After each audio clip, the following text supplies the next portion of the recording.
Bismillahirrahmanirrahim. Assalamualaikum warahmatullahi wabarakatuh dan selamat pagi adik-adik. Hari ini kita lanjutkan materi kita masih di bab 9 mengenai sebaran penyampelan. Kali ini kita masuk ke bagian kedua, yaitu sebaran proporsi. Ya, jadi penjelasannya saya gambarkan saja seperti ini.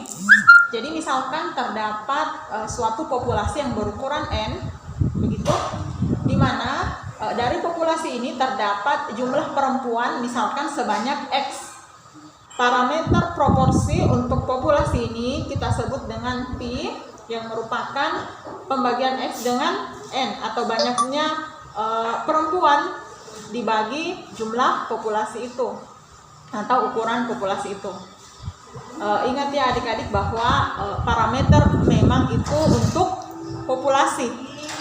Misalkan dari populasi ini kita mengambil sampel yang berukuran N, yaitu sebanyak K. Misalkan ada sebanyak K sampel ya. Untuk setiap sampel, banyaknya jumlah perempuan di tiap sampel, misalkan kita sebut dengan X1. Kemudian untuk sampel yang kedua itu sebanyak X2 dan seterusnya. Statistik untuk proporsi ini ya kita katakan P1 untuk sampel pertama, sama dengan banyaknya perempuan dibagi ukuran sampel.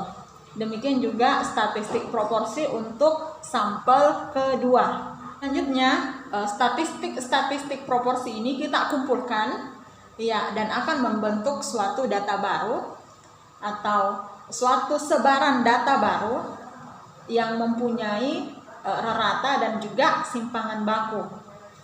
Kita katakan statistik proporsi ini itu mendekati sebaran normal dengan rata-rata itu sama dengan Pi.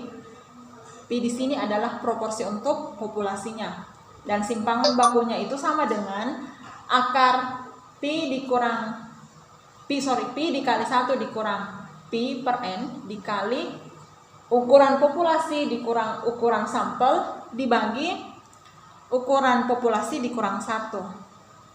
Atau kalau ukuran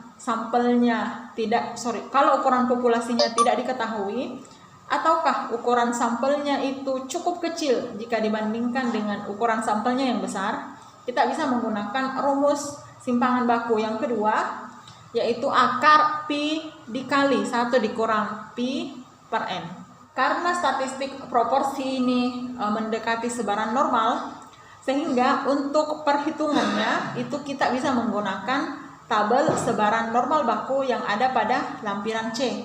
Akan tetapi kita perlu melakukan transformasi datanya terlebih dahulu, yaitu dengan menggunakan transformasi Z.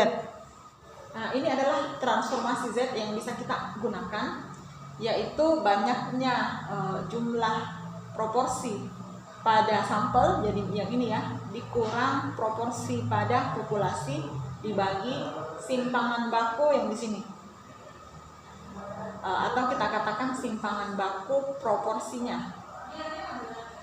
Nah, jika perbedaan antara proporsi sampel yang satu dengan yang lainnya diharapkan tidak lebih dari sebuah nilai D yang telah kita tentukan, maka persamaan ini atau ketidaksamaan ini berlaku. Sigma atau simpangan baku proporsi itu lebih kecil atau sama dengan nilai D itu. Kita masuk ke contohnya adik-adik untuk lebih memahami mengenai sebaran sebuah proporsi ini. Ini saya tampilkan contohnya. Diketahui bahwa 15% penduduk suatu kecamatan itu berkebun cengkeh. Bagian A, sebuah sampel acak berukuran 90 penduduk diambil dari kecamatan tersebut.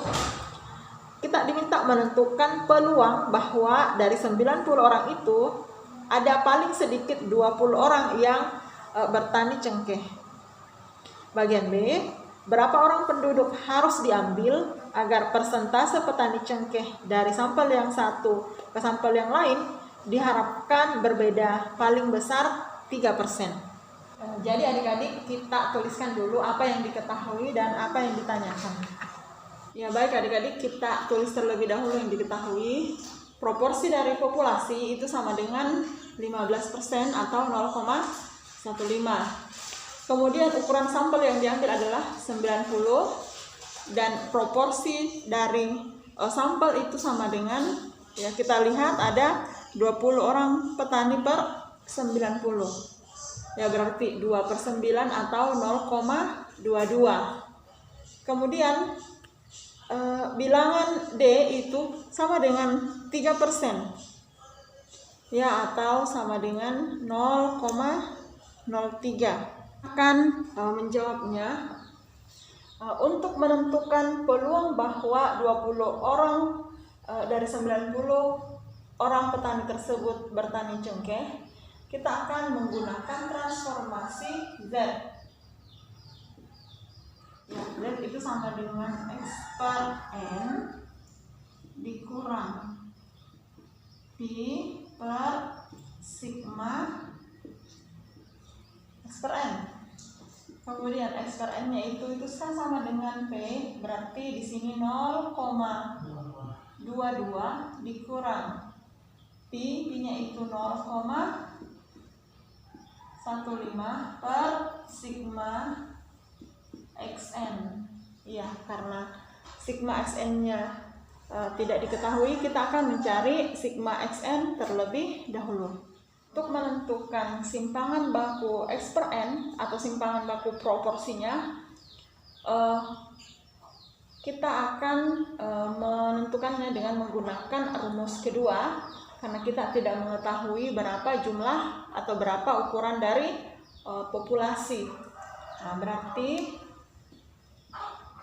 kita pakai sigma P itu 0,15 dikali 1 dikurang P, berarti 1 dikurang 0,15 berarti 0,85 per ukuran sampel. Ukuran sampelnya 90. Ya, kita dapat di sini 0,04. Ya, selanjutnya sigma ini kita substitusikan masuk ke sini.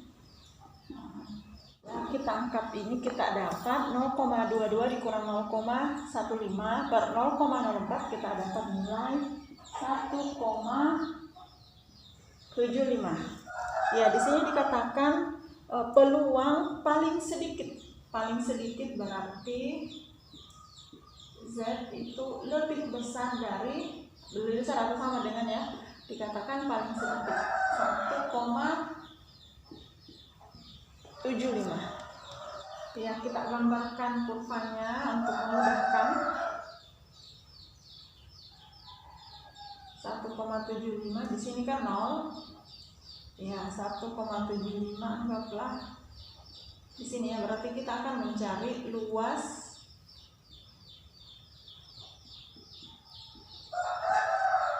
luas di sebelah kanan dari 1,75. Jadi kita akan menggunakan lampiran C. Kita akan mencari 1,75 jatuh di titik berapa? Nah, ya, berarti kita tarik kita mencari dulu 1,75 ini. Kemudian kita tarik ke atas, kita dapat, ya ini dia 5. Kita dapat nilai 4599. Berarti 0,4599. Ya, luas dari 0 ke 1,75 ini kan 0,4599. Berarti luas dari 1,75 ke kanan, ya ini kan luas setengah bagiannya adalah 0,5, ya. Berarti ini sama dengan, saya tulis di sini saja adik-adik, nanti kelihatannya diperbaiki, ya. Berarti sama dengan 0,5 dikurang luasnya ini, berarti 0,4599. Nah, di sini kita dapat 0,0401.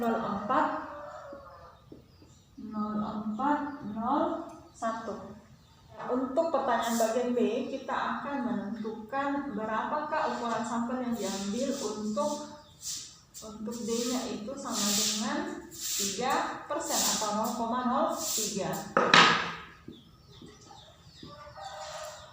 Ya, kita tuliskan terlebih dahulu ketentuannya. Sigma X per N itu lebih kecil atau sama dengan D. Nah, kita masukkan ke rumusnya, kita masukkan nilai-nilainya ya. Berarti akar pi dikali 1 dikurang pi per N itu lebih kecil atau sama dengan 0,03. Berarti di sini 0,15 dikali 1 dikurang 0,15 berarti 0,85 ya per N itu lebih kecil atau sama dengan 0,03. Kita dapat nilai 0,15 dikali 0,85 itu 0,1275 per N itu lebih kecil 0,03. Jadi kita kuadratkan masing-masing atau kedua ruas, kita dapatkan di sini akarnya hilang ya. Di sini dipangkat duakan kita dapat 0,0009. Nah, kemudian kita lakukan manipulasi aljabar yang kita dapat di sini 0,1275 per 0,000009 ya. Nah, itu lebih kecil dari N. Nah, di sini kita dapat 141,66 atau 67 boleh. 67 itu lebih kecil sama dengan N. Kita dapat N itu lebih besar atau sama dengan 141,67. Berarti sampel minimal yang diambil adalah 141,67. Akan tetapi karena sampel di sini adalah orang, jadi tidak mungkin koma ya. Kita akan bulatkan dia ke atas, berarti 142. Adik-adik, kita masuk ke bagian kedua dari sebaran proporsi ini, yaitu sebaran selisih dua proporsi. Seperti ini ya. Misalkan terdapat dua populasi, ya, di mana populasi pertama itu berukuran N1 dan populasi kedua itu berukuran N2. Masing populasi itu mempunyai sebaran binom di mana mempunyai dua kategori. Misalkan di sini laki-laki dan perempuan. Boleh kategori yang lain, yang jelas ada dua kategori ya. Misalkan kita ambil proporsi perempuan pada populasi itu, kita misalkan sebagai P1 untuk populasi pertama, dan proporsi perempuan pada populasi kedua itu kita misalkan dengan P2.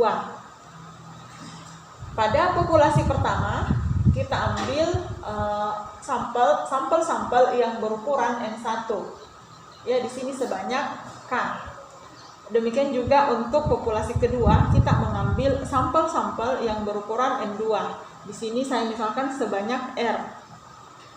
Untuk sampel dari populasi pertama, ya yang ini, proporsi perempuannya itu kita misalkan sebagai X1 per N1 untuk sampel pertama, dan X2 per N1 untuk sampel kedua, dan seterusnya, berarti XK per N1. Demikian juga untuk populasi kedua, itu sampelnya misalkan proporsi perempuan dari sampel pertama pada populasi kedua itu kita misalkan sebagai Y1 per N2, untuk sampel kedua itu Y2 per N2, dan seterusnya YR per N2 untuk sampel ke R.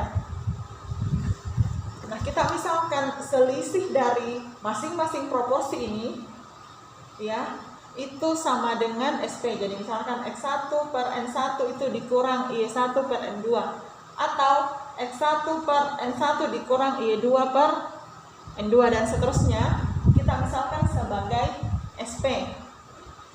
Nah, kalau misalnya SP1, SP2, jadi tentu ada banyak SP ya. Jadi ini dikurang ini dikurang ini, dan seterusnya. Kita tentu banyak dapat SP atau data dalam bentuk sebaran normal seperti ini. Nah, data-data seperti ini itu tentu saja mempunyai rata dan juga simpangan baku. Nah, untuk rata-rata SP-nya atau selisih proporsinya itu sama dengan Pi1 dikurang Pi2. Untuk simpangan bakunya sendiri itu sama dengan akar Pi1 dikali 1 dikurang Pi1 per N1 ditambah Pi2 dikali 1 dikurang Pi2 per N2. Data-data atau kumpulan data dari SP ini ya itu dia mempunyai sebaran normal. Nah, agar data-data ini bisa menjadi sebaran normal baku, agar kita bisa menggunakan tabel lampiran C, ya tentu saja kita akan melakukan transformasi dengan menggunakan transformasi Z. Transformasi Z yang akan kita gunakan untuk kasus sebaran selisih dua proporsi adalah proporsi dari sampel pada populasi pertama dikurang proporsi dari sampel pada populasi kedua dikurang proporsi populasi pertama dikurang proporsi populasi kedua dibagi simpangan baku dari selisih proporsinya. Untuk lebih memahami mengenai sebaran selisih dua proporsi ini, kita masuk ke contohnya. Contohnya seperti ini. Ada dugaan yang kuat bahwa peminat sabun mandi merek A disenangi oleh 60% penduduk pada suatu kabupaten. Dua sampel acak secara bebas diambil dari kabupaten tersebut yang masing-masing berukuran 300 orang. Tentukan peluangnya akan terjadi perbedaan persentase yang menyenangi sabun A dari kedua sampel itu tidak lebih dari 10%. Jadi sebelum menjawab soalnya, kita tuliskan apa yang diketahui terlebih dahulu. Diketahui bahwa proporsi untuk populasi pertama itu sama dengan 60% atau 0,6. Untuk proporsi pada populasi kedua, ya karena ini kita ambil dari kabupaten yang sama ya sampelnya, berarti proporsi untuk populasi kedua sama dengan proporsi untuk populasi pertama, yaitu 0,6. Kemudian kita ambil dua sampel acak yang berukuran 300, berarti di sini N1 sama dengan N2 ya. Di sini N1 kemudian sama dengan N2. Kemudian dikatakan bahwa selisihnya selisih dari persentase yang menyenangi sabun A itu tidak lebih dari 10%. Nah, saya tulis saja begini. Selisih proporsinya itu sama dengan 10% atau 0,1. Jadi kita akan menggunakan transformasi Z untuk mencari perbedaan persentase ya. Jadi kita kembali ke rumus transformasi Z, yaitu SP atau selisih proporsinya. Saya langsung saja ya, saya tulis SP dikurang proporsi pada populasi pertama dikurang proporsi pada populasi kedua dibagi simpangan baku SP-nya. Nah, berarti kita akan mencari simpangan baku SP-nya juga. Nah, itu sama dengan akar Pi1 dikali 1 dikurang Pi1 per S1 ditambah Pi2 dikali 1 dikurang Pi2 per N2. Kita cari dulu simpangan bakunya. Nah, Pi1 itu 0,6. Kemudian 1 dikurang Pi1 berarti 0,4 per N1-nya berarti 300 ya. Ditambah ya N2-nya juga begitu. Pi2-nya juga begitu. Per 300. Ya, kita dapatnya di sini 0,04. Ya, karena kita sudah dapat nilai simpangan bakunya 0,04, kita akan masukkan ke transformasi Z atau ke rumus transformasi Z. SP-nya ini 0,1 ya. Di sini 0,1 dikurang ini 0,6 dikurang 0,6 berarti 0 ya. Karena Q1 sama dengan Q2. Jadi per 0,04. 0,1 per 0,04 ini kita dapat nilai 2,5.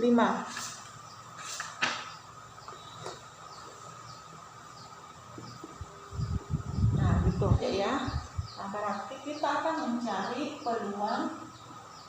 peluang dari Z itu tidak lebih dari, ya berarti anggap kurang dari 2,5.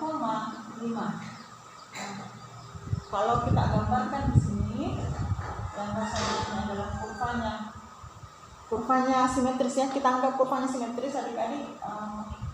Di sini 0, di sini 2,5.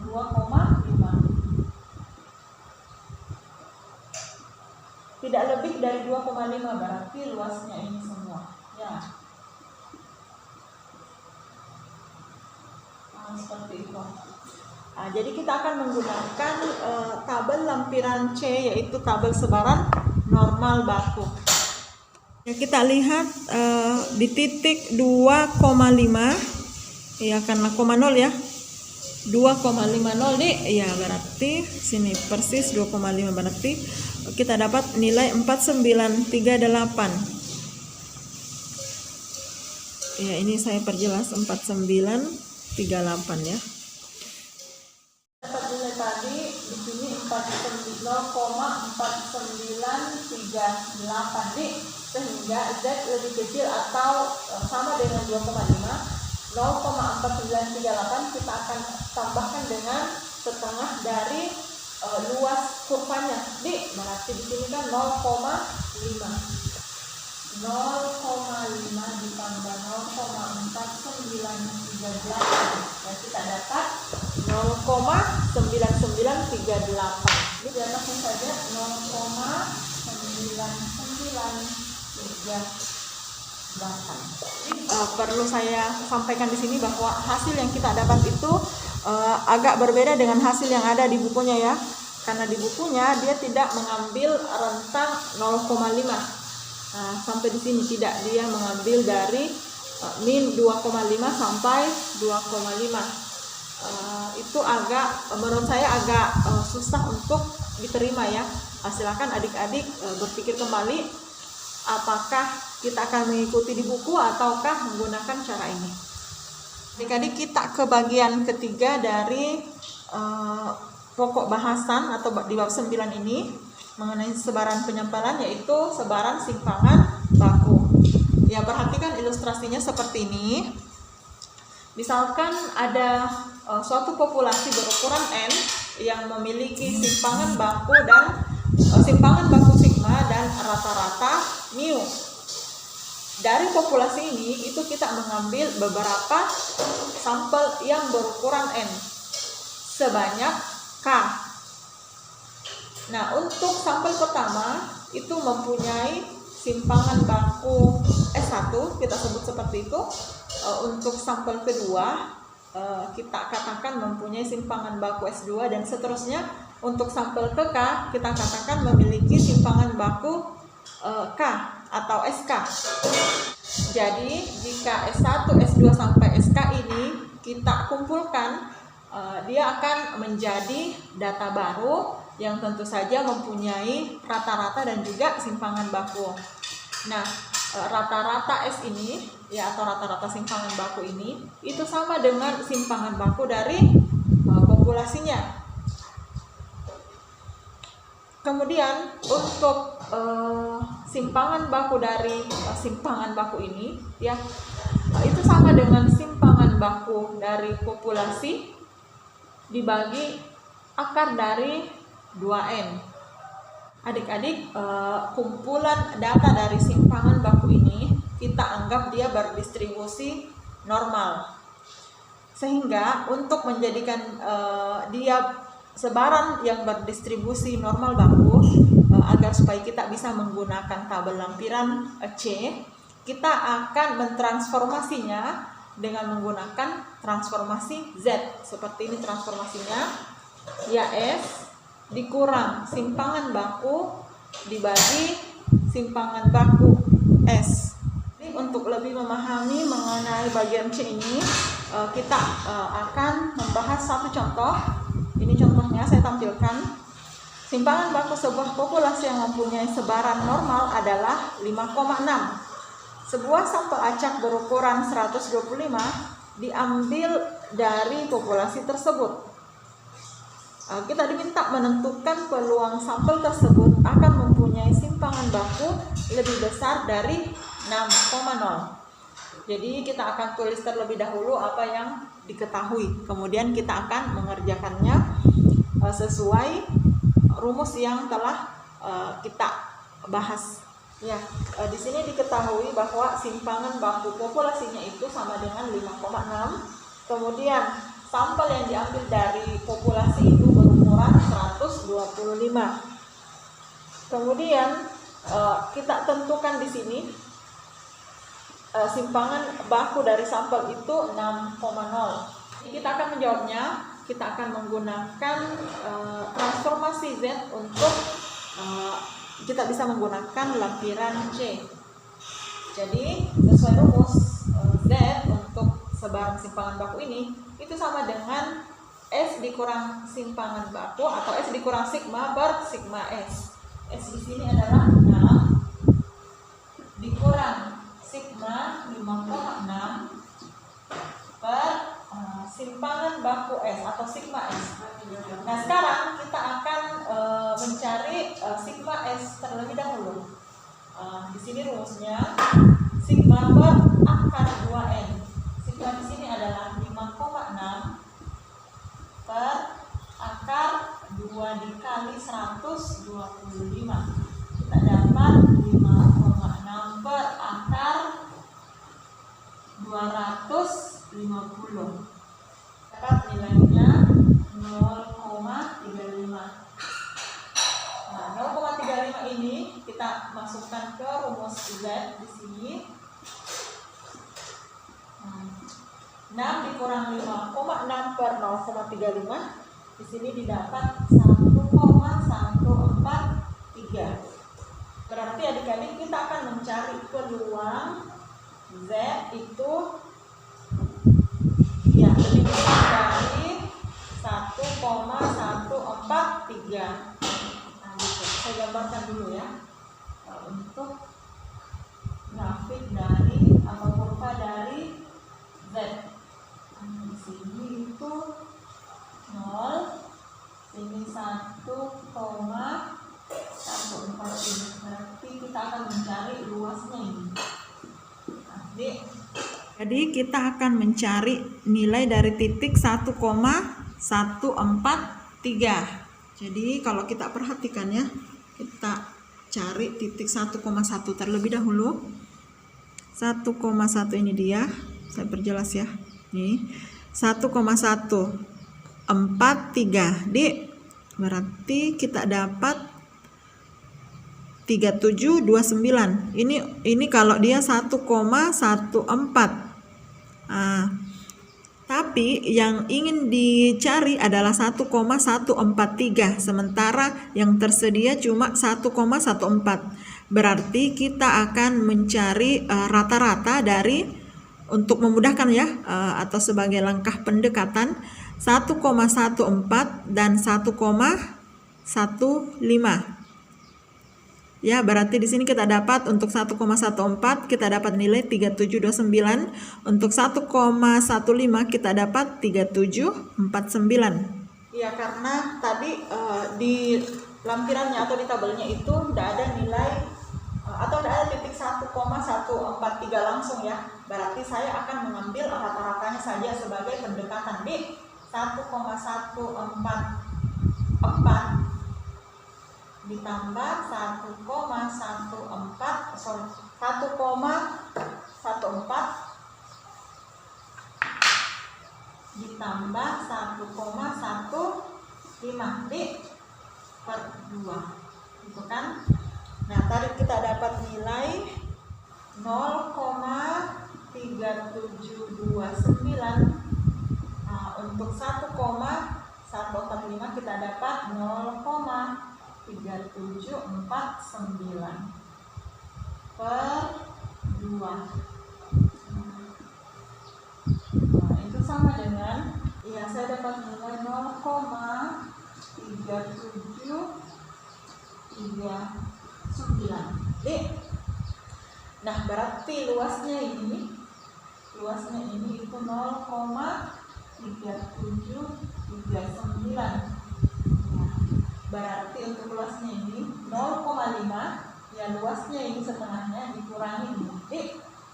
0,5 dikurang 0,3739. Yang kita dapat nilai 0,1261.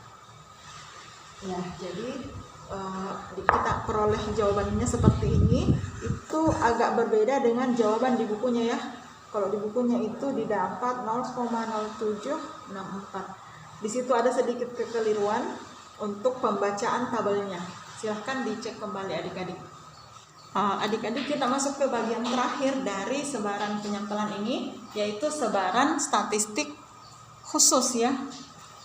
Untuk sebaran statistik ini kita akan mempelajari sebaran lain selain sebaran normal baku yang sering sekali kita gunakan pada contoh-contoh soal di bab ini. Jadi di sini kita diperlihatkan bahwa selain sebaran normal baku yang telah kita gunakan pada hampir seluruh contoh-contoh soal yang telah kita bahas di bab 9, ya, itu sebenarnya kita bisa menggunakan sebaran yang lain ya. Misalkan untuk satu populasi itu kita bisa menggunakan sebaran T dan juga sebaran Ki kuadrat, di mana untuk sebaran T ini kita menggunakan transformasi T yang sama dengan X bar dikurang mu. X bar ini adalah rata-rata sampel dikurang rata-rata populasi per simpangan baku sampel dikali akar dari ukuran sampel itu.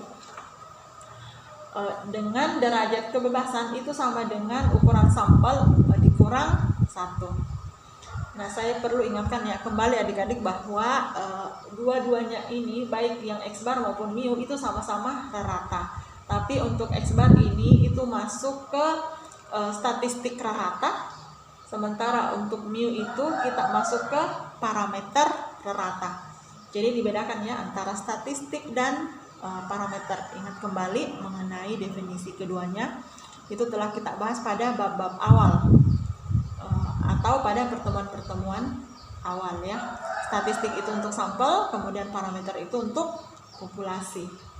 Selanjutnya statistik kedua yang dapat kita gunakan adalah statistik Ki kuadrat, di mana statistik Ki kuadrat itu kita akan menggunakan transformasi Ki kuadrat, yaitu sama dengan ukuran sampel dikurang 1 dikali statistik simpangan baku dikuadratkan, atau simpangan baku sampel dikuadratkan per simpangan baku populasi dikuadratkan, atau parameter simpangan baku dikuadratkan, di mana derajat kebebasan yang akan kita gunakan itu adalah ukuran sampel dikurang 1.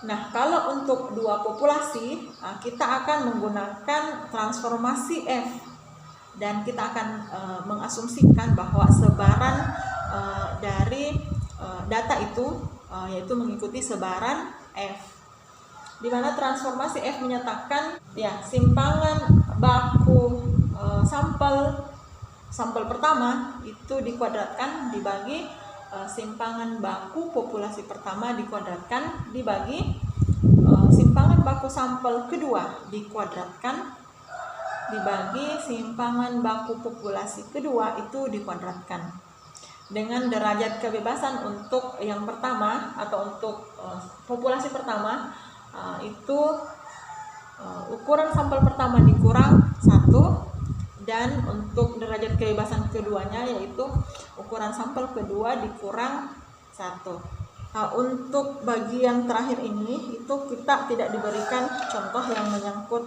hal tersebut ya, karena ini memang hanya alternatif yang bisa kita